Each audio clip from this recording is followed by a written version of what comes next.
Le secteur informel en RDC, les particuliers s'y retrouvent et qu'est-ce que l'État congolais perd? La réponse dans ce numéro de la Minute économique. À toutes et à tous, bonsoir et bienvenue.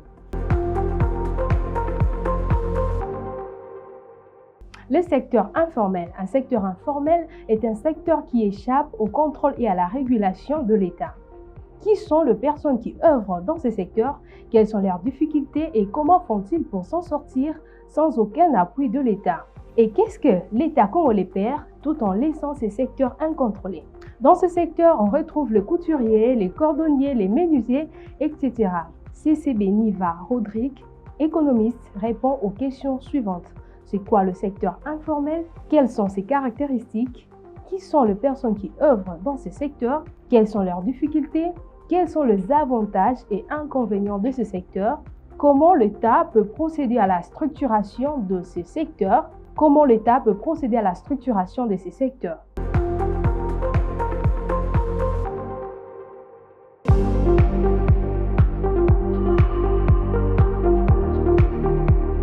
Le secteur informel ou l'économie informelle est une activité économique qui est réalisée ou exercée sans que cette activité ne fasse l'objet d'un regard ou d'une régulation de l'État.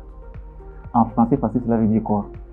Cela veut dire que c'est une activité qui échappe au contrôle de l'État. C'est une activité dont l'État n'a pas un regard, n'a pas la maîtrise.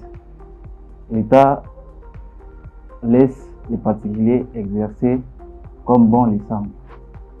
Donc, et dans le cas de notre pays, la RDC, nous avons plusieurs acteurs dans ce secteur qui œuvrent comme ça parce que l'État n'a pas assuré l'emploi, n'a pas garanti le boulot et directement ils exercent dans le secteur informel.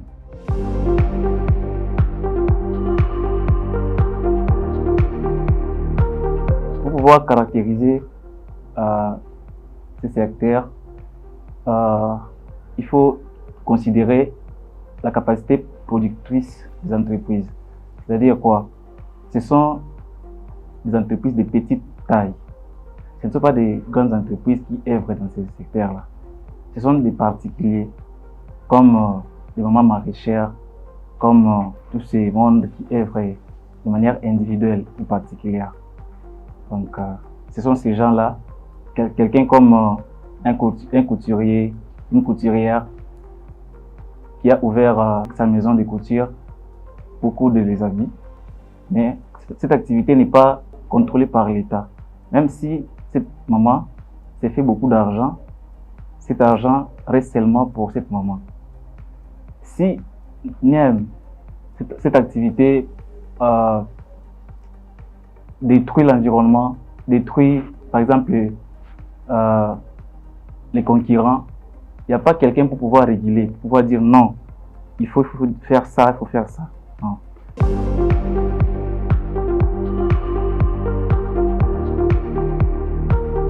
Le secteur informel ou l'économie informelle joue un rôle très important dans la réduction de la pauvreté parce que ces secteurs créent l'emploi facilement. Il y a cette facilité de création d'emplois. Par exemple, en RDC, les universités produisent beaucoup de finalistes, beaucoup d'hommes et de femmes qui sont capables de travailler. Et malheureusement, l'emploi ne suit pas. Les proportions montrent que plus de 2 sur 8 finalistes seulement peuvent avoir le travail après leurs études. Donc, vu que la vie doit être vécue, ces gens sont contraints maintenant à œuvrer, à oser, à créer quelque chose pour pouvoir subvenir à leurs besoins.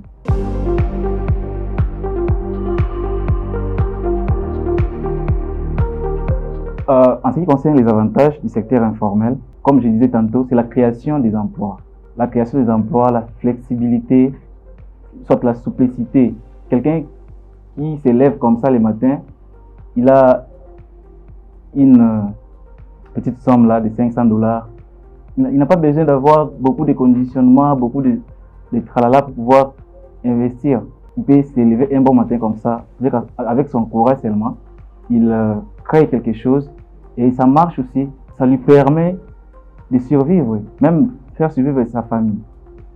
Donc, il y a la création des emplois, il y a la flexibilité, il y a l'adaptabilité. On peut adapter cette activité ou sortir cette activité à n'importe où. On peut se retrouver à Kinshasa, peut-être quelqu'un qui fabrique les brasiers, comme Mbaboula, voilà. Arriver même à Lubumbashi, il peut transporter, même transférer, comment dirais-je, ses connaissances, les connaissances qu'il a à Lubumbashi. Il peut continuer son travail là-bas sans les moindres problèmes. Cette simplicité, cette facilité des activités vraiment fait en sorte que ce secteur devient vraiment important.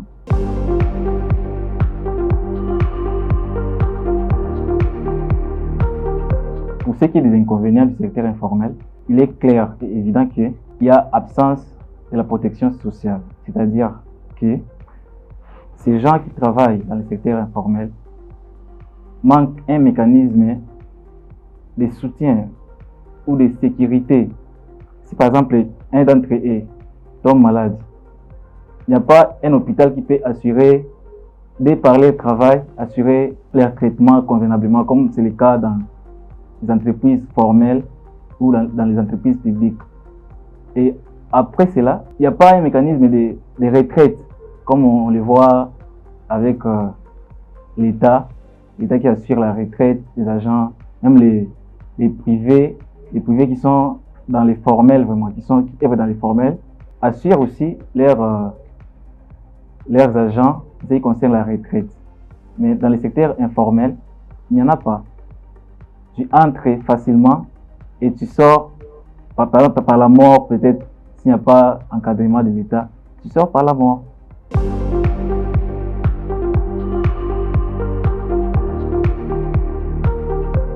En ce qui concerne les activités économiques, d'une manière générale, l'État tire bénéfice lorsque les entreprises sont fiscalisées et déclarées.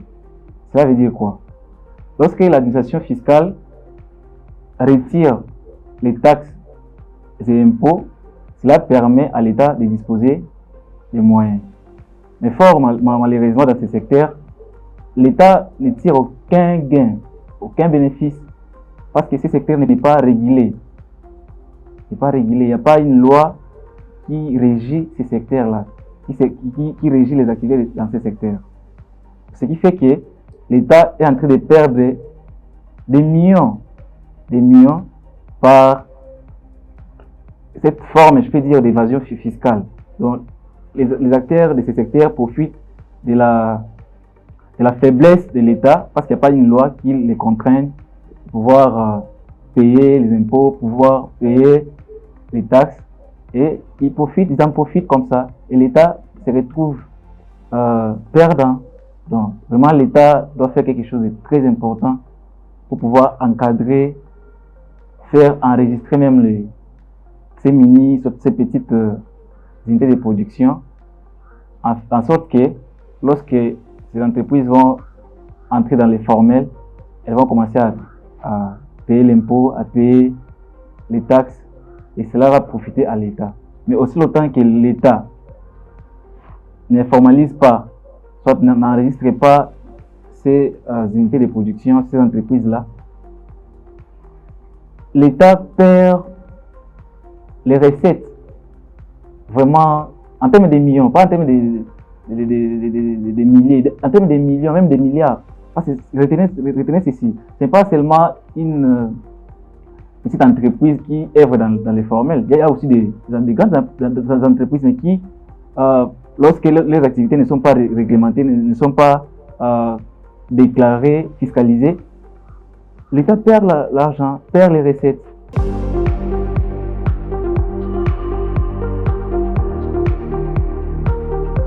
Oui, l'État peut structurer les acteurs dans ces secteurs comme suit.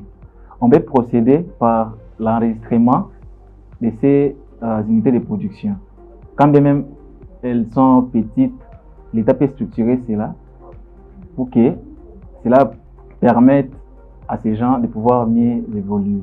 Au lieu d'évoluer de manière éparpillée, de manière individuelle, l'État peut faire en sorte que dans chaque structure, qu'on ait une association, par exemple des privés, des producteurs par exemple des maïs, des producteurs de légumes, des producteurs d'épargne par exemple. L'État peut faire en sorte que ces gens puissent se constituer des mutualités et financer maintenant ces mutualités de telle enseigne que ces gens évoluent de manière normale et performante. Parce que l'État ne doit pas seulement venir taxer ces gens. L'État, a aussi l'obligation de protéger, d'encadrer ces gens en amont et en aval, il peut maintenant venir récolter des intérêts. Parce qu'il y a un processus qui se fait lorsqu'on est dans l'informel. On ne doit pas directement basculer dans les formels comme ça seulement, non. Je parlais tantôt du financement de ces entreprises par l'État. On a un ministère ici, ministère de la formation professionnelle, qui peut aider aussi l'État dans ces domaines-là, de la formation et de l'encadrement des jeunes qui œuvrent dans ce secteur. On peut même structurer les, comme on les appelle, bana vernis, bana cirage, on peut structurer ces gens, que personne ne puisse travailler de manière individuelle ou particulière, que tout le monde se mette ensemble. Et cela va aider l'État à pouvoir savoir qui est acteur, qui ne l'est pas. Donc, et en aval, il peut maintenant venir taxer et récupérer des recettes par la fiscalité. Voilà, c'en est fini pour ce numéro de la Minute économique. À toutes et à tous, merci, au revoir et à très bientôt.